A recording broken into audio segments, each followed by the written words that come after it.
welcome back to another episode of Spilt the Plot. I'm so excited. Today is our second ever book club episode. If you've never been here before, kia ora, my name is Bailey. I created Spilt the Plot because I love reading and I love all sorts of media, and I just wanted a space to yap about it with people who would love to listen and watch. So hello, welcome. As I said, we will be jumping into none other than Twilight. We have been reading it for the past month now, I believe, and this is our second book club episode. So we ended up reading up until, let me have a look here, up until chapter 21. So we read from chapter 11 through to 21, and it's gotten pretty juicy. The first ever episode that we had for book club episode was not as jam-packed. We were just kind of meeting the characters, getting to know everybody. Now it's starting to get real serious and real, and there's stuff going on. If you've seen the movie, obviously you know what's happening. If you're reading the book with me, again, you'll know what's happening. But I'm really, really excited to jump in to the book again, to summarize everything. I've got my handy dandy little notebook here, which is everything that I've summarized and what I'm feeling about the book. Again, if this is your first book club episode, go back and watch the first ever book club episode we have and read along with me. Twilight is such an awesome book, and I just love that this is the first book that I've decided on, because what other book to start with? And right now we're in winter, so I'm reading Twilight because it fits the winter mood that we've got going on at the moment. So without further ado, let's jump into it and start summarizing our last 10 chapters. So to give a general summary, Bella has, I guess, kind of made things official with Edward. They went away to Seattle and they went on a hiking trip, and he kind of showed her parts of him that, you know, she are not human. And then they go back home and she meets the Cullens, and in the book we kind of get to learn more about them and their story, especially Carlisle and Esme's story. And then Edward briefly meets Charlie, and then it is like a perfect stormy night, so they go play some baseball and some stuff happens. So let's get into it. Let's get into the summary because it gets really good. So last episode we finished talking about how Edward picks up Bella from class and she tells Jess about the night that they had as well. I've written here, they talk about their plan for Seattle, and then she tries to ask him about his camping trip with Emmett, but he says later because the bell goes. So that's literally the end of chapter 10. So then we're going into chapter 11, and we're back in class now, and they're watching a movie on the VCR. And then after class, Edward walks her to gym, and then Mike asks Bella if she wants to be on his team. So I think they're playing badminton. Mike goes, "Oh, do you want to be on our team? Like, you can be my partner." And he ends up using this as an opportunity to give his opinion on her and Edward. So he's being like, "I don't like it. I don't like you two together.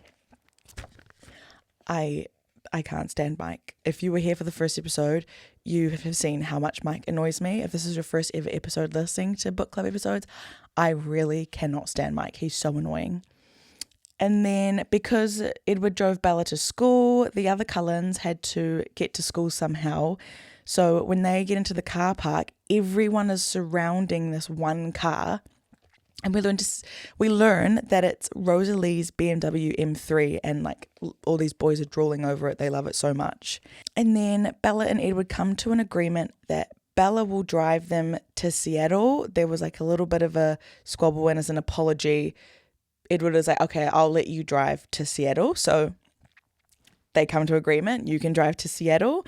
And then Edward tells Bella why it would be bad if she was around when he is hunting. So she's like, why would you go hunting? Why can't I come with you? And he's saying, I get dangerous when I'm hunting. And so he's like, what if I lost control and hurt you? I wouldn't be able to forgive myself. And then Okay, so we're moving to the next day, and the next day Charlie tries asking Bella about Seattle and the dance, and he's kind of like, are you still going? Are you still going to go to Seattle? Why don't you go to the dance? But she's like pretty firm on like, no. And then as soon as Charlie leaves for work, there is a silver Volvo outside. He's already ready. Like as soon as Charlie's gone, he's like, like right there outside the house. And the day has come where Edward finally gets to ask his question. So he proceeds to ask Bella lots and lots of random questions. What's your favorite color? All of those kind of things. It kind of reminded me of like how, I don't know if this is a universal thing, but playing 21 questions with your crush or like your friends to get to know them really well. That's literally how it felt reading this. And throughout the school day, he continues to ask questions. Even on the way home, he's still asking questions, and they lose track of time because they're just talking and yapping. And then Charlie's about to come home, so Edward's like, I gotta go. But when he like goes to leave, he leaves quite abruptly and looks really strange, and she's not sure why. And Charlie comes home in his cruiser, and right behind them is Jacob and Billy Black, and Jacob is driving. So Charlie kind of makes a comment. He's like, I'm gonna ignore that I saw you driving because you shouldn't be driving. But apparently on the reservation they have like different permits and they can drive. I don't know. But Charlie being a cop, he's like, that's like illegal. And then Billy is staring at Bella like he recognized that she was with Edward, almost like he had spotted that she was with him. And that ends chapter 11. I love every single chapter where we see Jacob. I love him so much. I'm like, for those who are listening, I'm grinning ear to ear every time I talk about Jacob Black. And then we head into chapter 12. Billy comes over because he wants to watch the game at Charlie's house. He said, my TV's broken, so I've got to come watch the game with you. And Jacob and Bella catch up in the kitchen and they're chatting away. And Jacob explains why his dad... and then Bella talks to him about Edward and how Edward dropped her off because he was like, is something wrong with the truck? And she's like, no, like I just dropped home by Edward Cullen. So Jacob goes, that's why my dad's acting strange. So Bella gets really worried. She tries to hang around the lounge to make sure that Billy doesn't say anything to Charlie about Edward, or tells Charlie in general that, she's got a bit of a boyfriend thing going on. But nothing happens. They go home, and then the next day, Bella is excited, and Charlie comments on it. He's like, you look really happy. And she's like, it's Friday. She's like, I don't know. Anyway, Charlie leaves for work and Edward shows up in his silver Volvo as soon as Charlie leaves. Again, same thing as the day before. Edward explains he'll be leaving school after lunch, but he will bring her truck in for her to get home. She doesn't believe him though. And fair enough, like she was pretty adamant that she was just like, I'm just going to walk home. There's no other way for me to get home.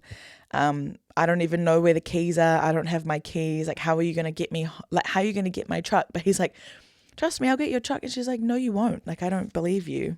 Edward mentions the reason he's leaving after lunch is because he's going to take precautions by going hunting because of their weekend away. He doesn't want to get too hungry. So he's going hunting with Alice as a precaution. And then we learn that Rosalie is worried about her family because she's staring and glaring at, like, very angrily at Bella in the car park at school. Throughout the book, if you've never seen the movie, it just seems really weird. Like, she's really, really angry. The rest of them are so welcoming to Bella, but Rosalie's quite angry. But you can tell that it's a very protective angry. It's not a I hate Bella angry. It's a protective angry.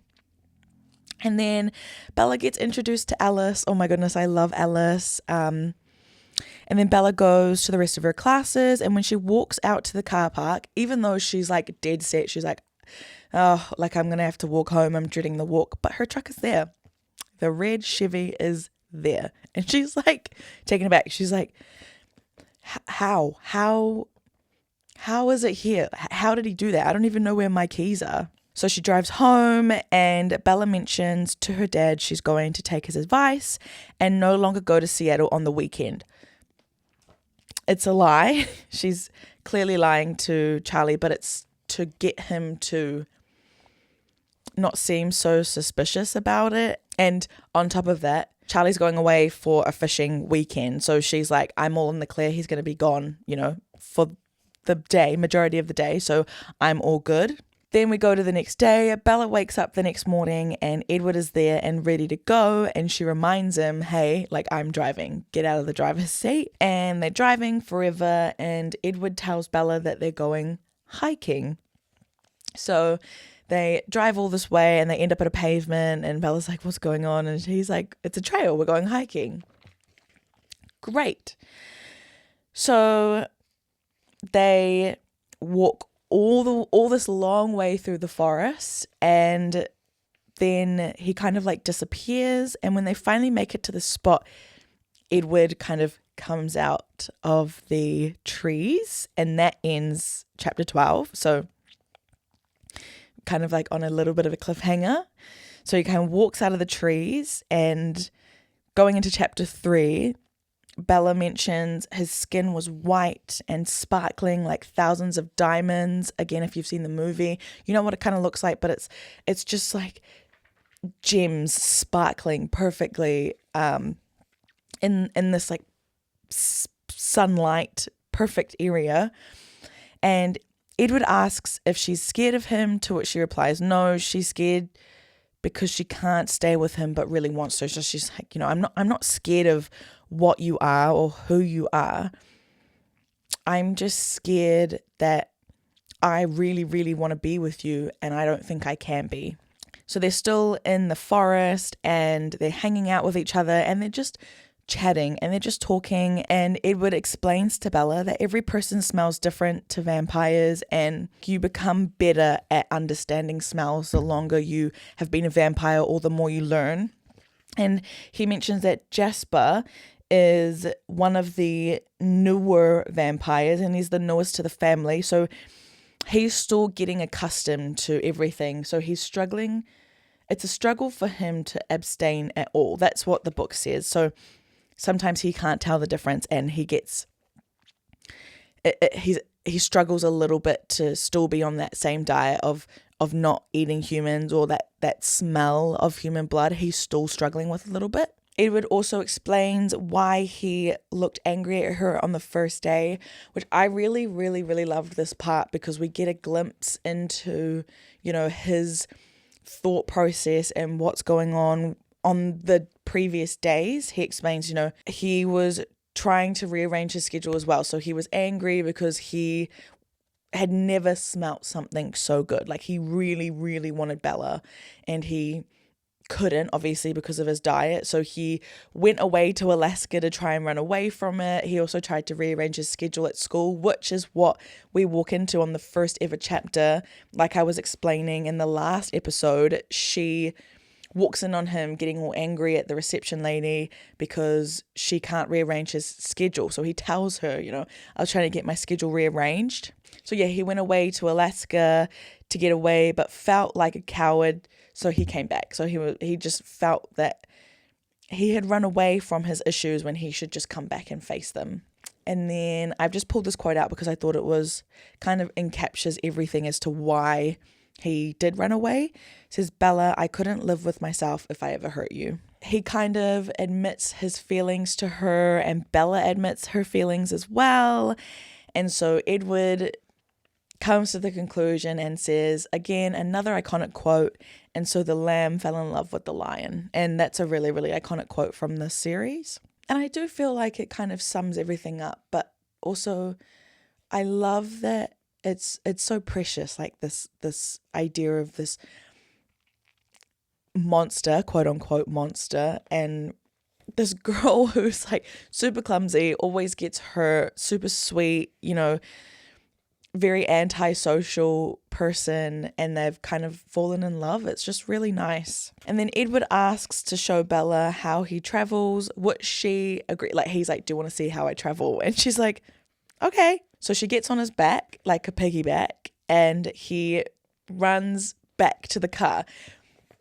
Bear in mind, she's like never done this before and he's just zoomed through the forest.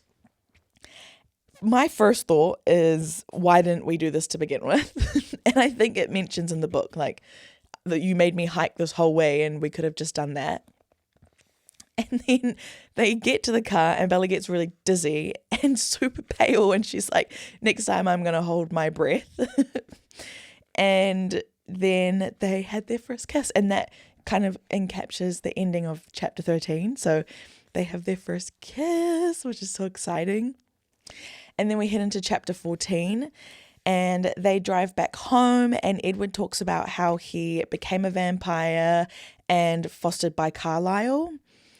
And Rosalie was next in the family and she was meant to be for Edward. So Esme, who is Carlisle's wife or partner, was supposed to be, so Rosalie was supposed to be what Esme is to Carlisle. That's how he explains it. But she found Emma in a near-death experience and changed him because he was going to die and she wanted to be with him.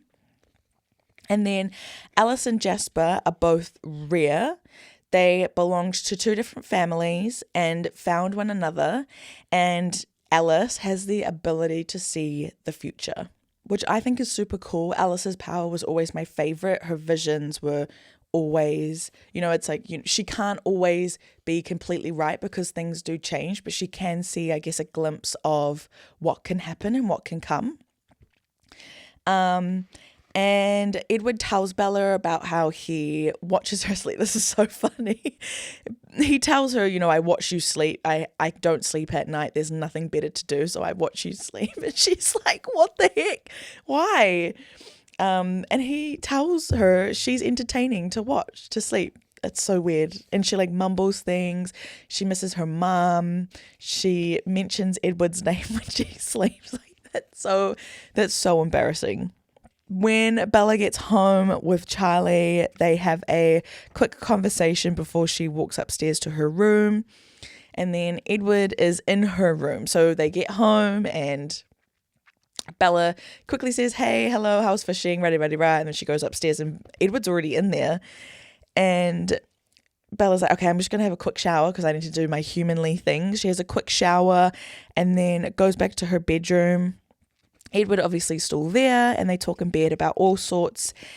And we learn about how their powers can reflect from their human lives. So, for example, Jasper was very charismatic in his past life, very flirty, so he can manipulate emotions. So Bella asks Edward to promise him, like, please don't leave my side, and they just yap until she falls asleep. Then we head into chapter 15. Bella wakes up later on and Edward kept his promise and he stayed. That's so cute. And then Edward tells Bella, you should come meet my family today, because they're like, what should we do for the day? And she's like, well, why don't we meet the Cullens? Great, exciting. And so they talk about meeting the Cullens, and then he also mentions that I should probably meet your dad as well. So they make that plan for the day. They're going to meet the Cullens, they're going to meet Charlie, so that, they're officially together now, so why not? Then Bella gets ready for the day and she walks down the stairs. Edward is at the end of the stairs and he kisses her and Bella faints. Like, she just collapses. And that's the second time I think she's like kind of gotten sick or pale or dizzy or faints because Edward's kissed her. So Edward's a little bit like, oh my goodness, like I can't kiss you without you getting faint or dizzy or hurting you. Anyway, they get in the car and they arrive at the Cullen house. And Bella meets Esme for the first time. So this is our first time properly getting a glimpse of who Esme is. She's super warm and she's really welcoming and she's so excited to have Bella there. And obviously Carlisle is by her side. And everyone else comes in to say hello, but obviously Rosalie is a little bit like hesitant. She still doesn't like Bella. And then Bella sees the piano and she says to Esme, like, is this yours? And she's like, no, that's Edward's. And we learn that Edward is musically talented. So he sits down and he plays a song for Esme. It's one of Esme's favorite songs, and then he plays a song that he made for Bella, which is so special. And Rosalie's still being rude and glaring, and we come to find out why. So we learn that she's actually jealous because Bella's human, and Rosalie's jealous because that Bella's human. She wants to be human. She wants to have that choice back. She wants to live a normal life. And so Rosalie is just really, really jealous of her that she has that option, because she doesn't have that anymore, and now she is a vampire for life. She can't turn back that time. And Edward mentions to Bella he may be a little protective at the moment because there are visitors that don't have the same diet as the Cullens. So literally meaning there are other vampires in their vicinity that eat humans or drink human blood. So he's getting quite protective over her for the next few days. And we also learn that and we learn about Carlisle's turning story. I really, really like these next two chapters because we get to really understand the history of the Cullens and Carlisle. So we learn that he was at the front of way back in the day when they were trying to get the monsters, so the vampires back in the day. He led the group with pitchforks and flames and whatnot, going to try and kill them. And as he was the leader of his group, the vampires turned around and attacked them, and he got attacked and bitten. So to keep himself safe from being from being found out, he ends up hiding himself in rotting potatoes for 3 days while he turns into a vampire, just to keep himself safe. And then we go into chapter 16, and Edward takes Bella to a different room to show off some more history. And Edward says to Carlisle, do you want to tell the story? Carlisle's like, I have to go into hospital, but it was really nice to meet you, Bella, again. And Edward, you tell the story, you know it better than anyone else. So Edward tells the story of Carlisle and how he really wanted to deny who he was.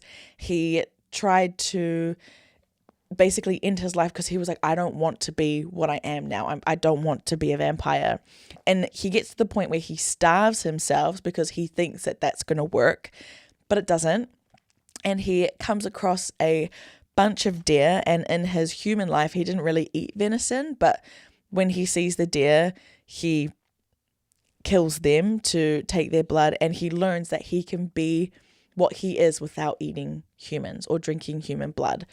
So he swims across to France after this, and so Bella learns breathing is more of a habit than a necessity. They don't really need to breathe, and so he swam across to France to study, and he meets others like himself in the sewers, I think it was. They're in like the sewers in France, and he studies at university, and then he meets Edward during the influenza epidemic, and Carlisle is working at the hospitals. Edward is really young, and his parents are already dead, and he's alone. He will, need to be in foster care, but Carlisle can see Edward is he's not going to live, and so Carlisle ends up turning Edward to give him more life, and that's how Edward became part of the Cullens. After the history lesson, they go to Edward's room, which is full of CDs, and he says something about like good acoustics in his room. And then they're just talking, and she's looking around his room a little bit more, and Alice knocks, and she's like, can I come in? And she says tonight is the perfect storm night, and Emmett wants to play some baseball. So they make a plan that they're going to go play baseball, and Bella's going to come and watch. She's not going to play, she's going to come and watch, which ends at chapter 16. And then we head into chapter 17. They go to Bella's house because this is time for Charlie to have his introduction to Edward. And when they get there, she realizes that Billy and Jacob are standing outside. And she kind of mentions, is he here to warn Billy about Edward? And Edward's like, yeah, you need to get rid of them. So Bella goes up to the porch and she's like, hey, like Charlie's not here. He's away fishing. Like, sorry, can I help you guys? And then Billy is like, no, that's okay. I just wanted to drop off some of Harry Clearwater, who's another friend of theirs, just a fish dish. I'm not sure exactly what it was, but it was a dish to put in the freezer so that Charlie had something to eat.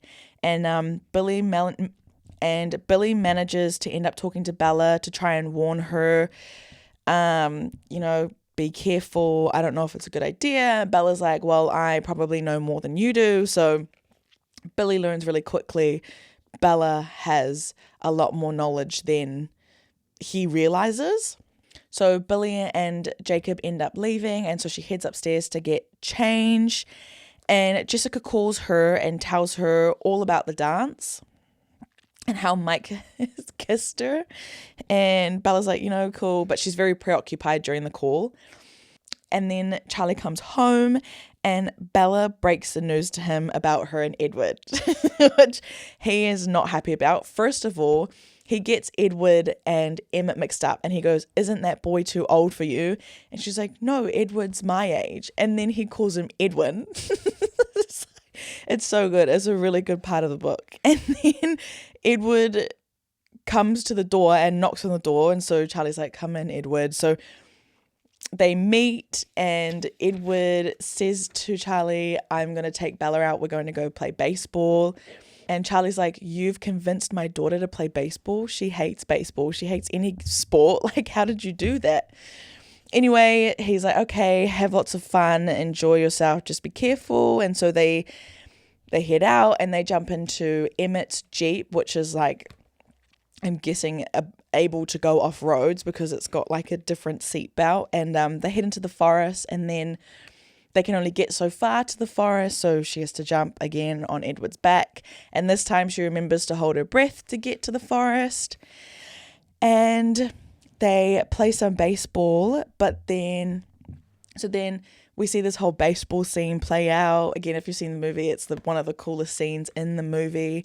Then Alice gets a vision and she says that she can see 3 people who could hear them playing and they were headed to them. And Edward starts to freak out. Edward starts apologizing for risking Bella's safety and he feels really bad and he starts to get very worried. So that ends at chapter 17. Then we head into chapter 18. 3 vampires emerge from the forest and we learn that their names are Laurent, James, and Victoria. Laurent notices Bella and he says, you bought a snack? And they very quickly say, no, she's with us, as in like not for food. They talk to Laurent a little bit. Laurent seems to be talking for James and Victoria. They don't really speak in this part. And Laurent talks to them and they say, please don't feed on our area. We're trying to stay under wraps. We don't want anything because if, something comes out that we're here or vampires are around, we're going to most likely be the first option of people trying to kill us. So Laurent he says, okay, I won't eat Bella and I won't kill on your land. We won't. He says we, but anyway, so after talking, they quickly rush Bella back to the Jeep and get her on the road quickly and they won't tell Bella anything. She's like, guys, where are you taking me? Edward, where are you taking me? And he's just like, we need to get you out of here. We need to get you out of here. She's like, you need to take me home. I need to keep Charlie safe. And he's like, no, you can't go home. You can't go home. So he's only transfixed on worrying about her. And Edward is like, James is a tracker and he likes the hunt. Like he craves the hunt. It's his passion and his next target is Bella, not only because she's human, but because they were hiding her and because Edward was so protective over her. So Bella suggests that she goes home and she acts that like something bad's happened between her and Edward and she's going back to Phoenix. And everyone agrees it's a good idea except for Edward. Edward's like, no, you can't do that. We have to go. But everyone's like, no, that's actually a good plan. So the plan is she's going to create a massive storm, pack her bags, tell Charlie she's leaving to keep him safe. She's going to go back to Phoenix, and Jasper and Alice will take her because it's too obvious for Edward to be there. So Jasper and Alice will take her to Phoenix to keep her safe. And then we end up in chapter 19. Bella, this scene makes me so sad. My heart hurts for Charlie in this. So Bella storms inside, acting upset, and she runs in, she's packing her bag, and she says she's going back to Phoenix, and Charlie gets really sad. He's like, Bella, where are you going? Like, what's going on? She's like, I'm moving back to Phoenix. Charlie mentions that Bella's mum is no longer with Phil. It didn't really work out, so she's moving back to Phoenix. So she's like, no, like, it just didn't work out. I'm moving back home. And this breaks Charlie, and this part in the movie and the book just breaks my heart so bad. Anyway, she packs her bag, she leaves. Bella gets back in the car, and the tracker starts to follow them. So Alice is like, he's following us now. So he's left Charlie, and he only heard the last part about them going back to Phoenix. So he believes the story now. So they've gotten him away from Charlie. And when they arrive at the Cullens, Laurent is there to warn them about James. And he's saying, James is very, very, very dangerous. You need to be careful. And he also mentioned he doesn't want to be involved in this. I don't want any enmity on this family. Like, I don't want anything to do with any of this bad stuff. I will leave you alone. But I can't say anything for Victoria and James. So anyway, begrudgingly, Rosalie swaps clothes with Bella, and then they all get into their cars and they leave. And that's the end of chapter 19. And then the last chapter we read, which is chapter 20, they are driving, and they drive to Phoenix, and they go to a motel near the airport just in case she needs to fly somewhere. And while in the room, Bella is continuously asking Jasper and Alice questions about what is going on. And they're like, you need to stop worrying. Edward will be okay. Everyone will be okay. And then Alice tells Bella that vampires are venomous. So she tells her that they have venom and it can kill if it spreads to the bloodstream. And then Alice gets a vision with a room that's got lots of mirrors in it and a VCR and a boom box or a speaker. And she says that the tracker has changed his plan. So this is where he's going to end up at the end of all of this. And then the phone rings, and Edward mentions that they've lost James. So he's super apologetic. He's like, I've lost James. We no longer know where he is, but Alice has her vision, so they think they know where he's ending up. And Alice starts to sketch out the room in her vision to show Bella, and Bella says, that looks like my childhood ballet studio, but I'm not 100% sure, but it could be.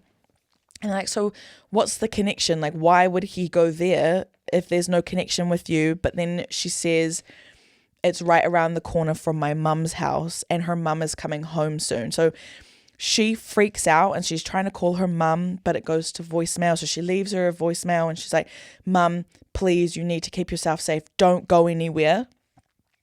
And the end of chapter 20 just ends with Bella settling into the sofa, and she falls asleep. And that is the end of chapter 20. Lots and lots to unpack in the last 10 chapters. I really enjoy how it's kind of ramped up. Being a small book, there's not much space for like dawdling around with the plot. Like, it just ramps up. And I think about fantasy books today, and they can be quite extensive and quite long, whereas this one is just like right into it. This is what's happening. This is what's going on. So I really like that. I really like how it's just ramped up out of nowhere. Everything's happening. Lots of stuff is going on. And we've ended on a really good part, actually. This part being a really good part, because I know that the last 4 chapters are about to get juicy and really good. I know what happens at the end of it.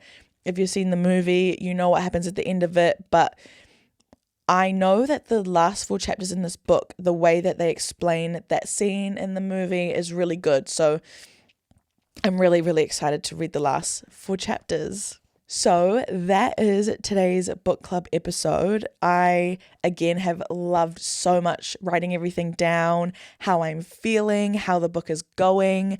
I am really, really excited to finish this book though. As much as I am loving Twilight, I am excited to get these last four chapters, finished so we can summarize the book and really talk about it, and I can give it my full opinion. So yeah, for next book club episode, which is again 2 weeks away, if you're going to join me again, which I really hope you do, the last 4 chapters, we're going to completely finish the book and do a full summary in our next book club episode. And I will also be revealing the new book club episode book for the following book club episode after that. Wow, book club episode is a really big tongue twister. But yeah, that is all for today's episode. Again, if you're listening, thank you so much. And if you're reading along, I'm really, really excited that you're reading along with me. I love summarizing all of it. I love just yapping and chatting and just talking about it again because it helps me process it. I hope it helps you process it. And if you're enjoying listening to me yap about my books, that makes me really happy. So if you are listening in the morning, I hope you have a wonderful rest of your day. If you're listening in the car, please drive safe. And if you're listening at night, I hope you have a wonderful sleep with awesome dreams. And I will see you guys next week for a normal episode. And I will see you guys next week on the same day at the same time for a normal episode. Bye.